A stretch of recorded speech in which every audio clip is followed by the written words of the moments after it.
Sehän on yleisesti tunnettu asia, että päivänvalo lisää viihtyisyyttä.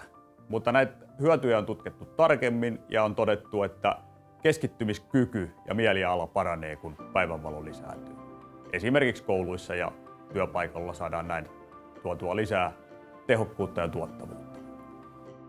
Kattoikkunan kautta saadaan tuotua noin 3-kertainen määrä valoa verrattuna seinäikkunaan, kun koko taivaankannen valoisuus kohdistuu siihen kattoikkunaan. Kattoikkunalla saadaan myös se valo tuotua keskelle suurempiakin rakennuksia, kun seinäikkunoista saadaan vain noin 6 metriä seinälinjasta sisäänpäin tuotua se valo sisään. Keraplast tarjoaa hyvin monenlaisia päivänvaloratkaisuja, pienistä kattokuvuista suuriin jatkuviin kattoikkunoihin ja suurkupuihin. Materiaaleina me käytetään kirkasta lasia, akryyliä ja polykarbonaattikennolevyjä. Usein käytetään kirkasta materiaalia, silloin valo tulee suoraan ja valon ja varjon rajat on selkeitä, mutta tarvittaessa voidaan käyttää tällaisia valoa hajottavia materiaaleja. Silloin valon ja varjon raja ei ole niin selkeä ja se valo on pehmeämpää ja se jakautuu tasaisemmin. Keraplastillahan on yli 50 vuoden kokemus erilaisista päivänvaloratkaisuista. Ollaan totuttu hakemaan asiakkaalle aina se optimaalinen ratkaisu.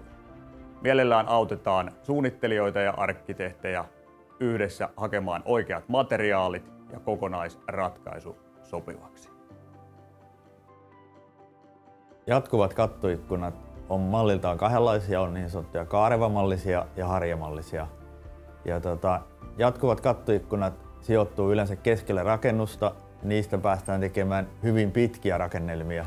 Esimerkiksi kattoikkunan leveys voi olla 6 metriä ja se pituus olla se koko rakennuksen mittainen. Sitten jatkuvissa kattoikkunoissa on semmoinen ominaisuus, että siihen voi liittää tuuletusta tai savunpoistoa, joka on monesti teollisuuskohteissa aika tärkeä elementti. Suurkuvut on toinen meidän kattoikkunatuote, mitä käytetään päivänvalon rakentamisessa. Siellä päästään isoihin aukonkokoihin. Alumiinirakenteisena päästään 10 metriä asti ja sitten jos laitetaan teräsvahvistetta, niin päästään 30 metriä asti. Siis puhutaan halkasijamitasta.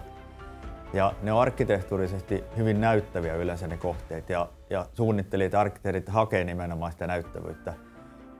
Pari kohdetta, jos mainitsen, Kajaanissa on Loisteen pääkonttori. Siellä on tehty isot kuvut sen sisääntuloaulaan.